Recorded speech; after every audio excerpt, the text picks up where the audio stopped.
আসসালামু আলাইকুম বন্ধুরা, কেমন আছেন সবাই? আশা করি ভালো আছেন।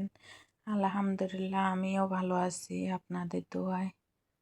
রান্না করতে চলে আসলাম বন্ধুরা। আজকে রান্না করছি দুন্দুল। ওই দিন দুন্দুল ফেরেছি, দুন্দুলের রেসিপি তো দুন্দুল ফেরেছি যে গাছ বাগান তো আপনাদেরকে দেখাইছি।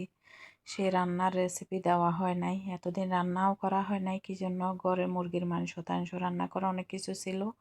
তো আমরা মানুষ যখন দুইজন, অত কিছু খাওয়া যায় না, সেই জন্য। তো আজকে রান্না করছি দুন্দুলগুলো। দেখুন আমি কিভাবে রান্না করি। প্রথমত রান্না করছি আমি চিংড়ি মাছ। দুন্দুলগুলা রেসিপি না হয়ে আরেকটা করে দিব, কারণ অনেক লম্বা হয়ে যাবে দুন্দুল রান্নার রেসিপি দিলে। এখন হচ্ছে আমি আমার হাজব্যান্ডের জন্য চিংড়ি মাছ ভুনা করছি। দিয়ে দিচ্ছি কতগুলা চিংড়ি মাছ।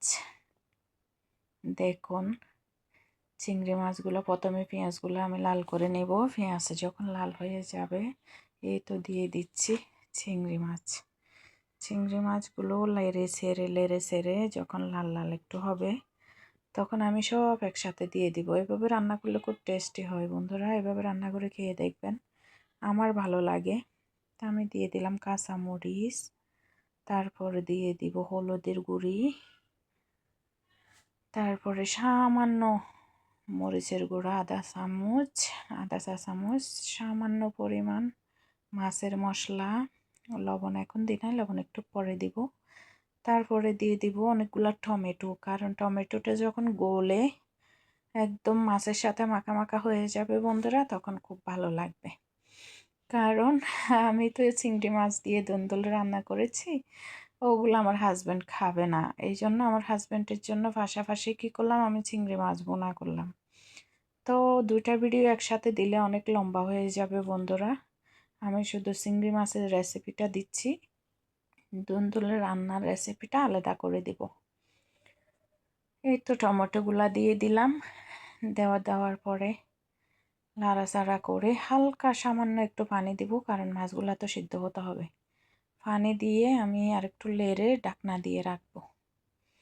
এটাতেই এগুলো হয়ে যাবে। টমেটোর রস ঝোল চিংড়ি মাছের ঢুকে একদম ফুলা ফুলা হয়ে যাবে, তখন চিংড়ি মাছগুলো খেতে অনেক স্বাদ লাগবে। তো আমার চিংড়ি মাছ বোনার রেসিপি শেয়ার করলাম আপনাদের সাথে। কেমন হলো আপনারা জানাবেন, লাইক কমেন্ট শেয়ার দিবেন, বেশি বেশি কমেন্ট করবেন, শেয়ার করবেন, দেখবেন। তো একটা রিকোয়েস্ট, আমার ভিডিও বেশি বেশি দেখবেন, বেশি বেশি লাইক কমেন্ট শেয়ার করবেন।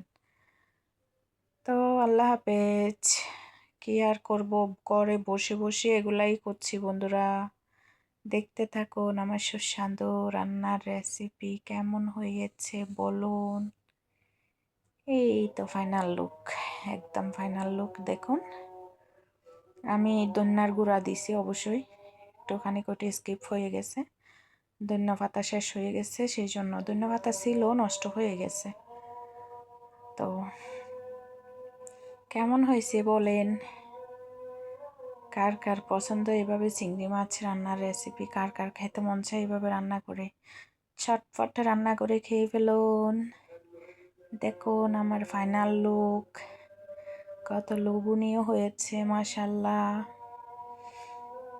কার থেকে খেতে মন চাচ্ছে খেয়ে ফেলুন, রান্না করে ছটফট খেয়ে ফেলুন এইভাবে করে। দুইটা কাঁচামরিচ একসাথে হয়ে গেছে, দুইটা না তিনটা, এটা নিচে আরেকটা আছে, আমি একটা সরাই দিলাম। বন্ধুরা চিংড়ি মাছ কার কার পছন্দ, কার কার প্রিয় বলেন। এইভাবে করে বোনা করে খেয়ে ফেলুন। এই তো হচ্ছে আমার ফাইনাল লুক, কত লোভনীয় হয়েছে বন্ধুরা। দেখুন এটা গরম ভাত দিয়ে যখন আপনারা খাবেন, কত সুস্বাদু লাগবে, কত সুস্বাদু লাগবে। খেলে খেতেই মন চাইবে। আমার হাজব্যান্ডের খুব পছন্দনীয় একটা খাবার।